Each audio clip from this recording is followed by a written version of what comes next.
Hello and welcome. My name is Andrews Moses. I'm the founder and CEO of Tenant Cube.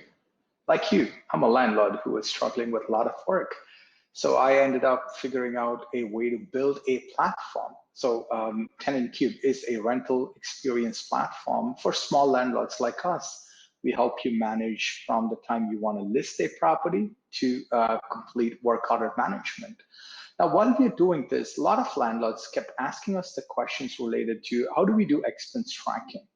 So while we are building a feature to help you save time and effort, in the meantime, I thought this Excel template that I use, which is built for up to 4 units, which is kind of what a lot of small landlords that we talk to are in the range. So I thought, why not share this with everyone, right? So I'm going to quickly walk you through how I do expense tracking for my properties. Again, this is not the only right way to do it. This is one of the ways to do it. So let me get right into it. So here is an Excel sheet, which is again a summary of all the activities across all the different tabs. So what I've done here is split it into multiple tabs. So I'm going to show you the first rental property. Now I'm going to show you multiple examples here. In this property, what I do is I track all the rent. As you see here, it is different from each month, right? It's not what I want.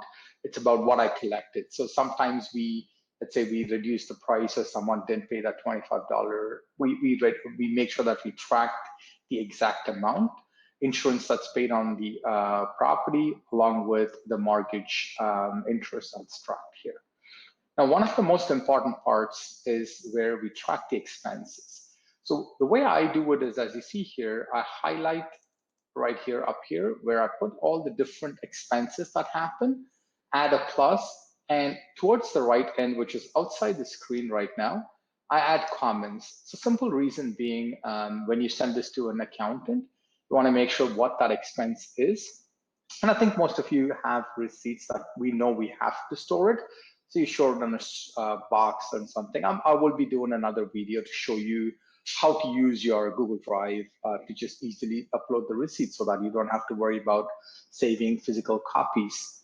Now, while I'm doing that, I'm going to show you another example. So this is kind of the simple template of all the different expenses you can add. As you can see here, the utilities are empty because the tenant pays for the utilities in this unit. I'm going to go to another unit where we pay the utilities. Now, as you can see here, we just roughed up some numbers here, different rent. Again, if you've collected 1,200 that month, make sure you enter 1,200 and not 1,500. And make sure you had all your your expenses, your utilities that you pay. Now, again, as you see here, this is just numbers that we have figured out. But however, it could be up and down. It could be a little different. However, an average would work as well. Now, one thing we have done different here is instead of going month on month with an interest, at the end of the year, we look at, once you get a statement, you look at how much interest you've spent that year, plug it in there so that everything that you have entered gets translated into your summary sheet. Now, how does a summary sheet look?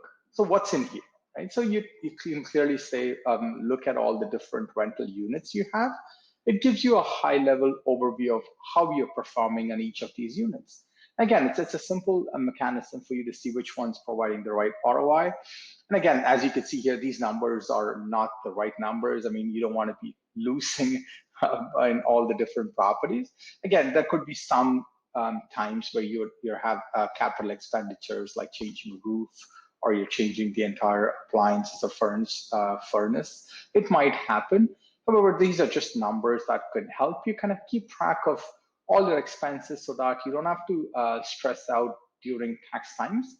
The reason you want to save that is also make sure you track all the expenses is you don't want to pay taxes on stuff that you've already spent. And if they are tax deductible, why pay the tax on all the stuff that you already have spent it? So it gives you a great tool to manage all your expenses throughout the year. And it just kind of helps you save that extra bit to help the return on investment.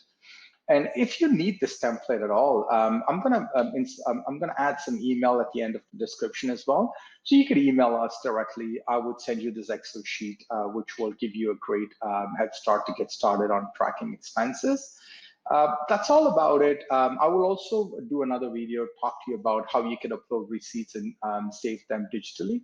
So yeah, again, we know it's a lot of work being a landlord. It's a lot of hustle. Good luck to all of you guys doing it. And again, we will come up with additional videos as we see. And if you require any specific videos related to listing or screening, feel free to let us know. And also, while you're here, do check out our platform, which is a totally free for 30 days. List your properties and kind of go through our digital application process. Let us know how you feel. All right, awesome. Thanks a lot, guys.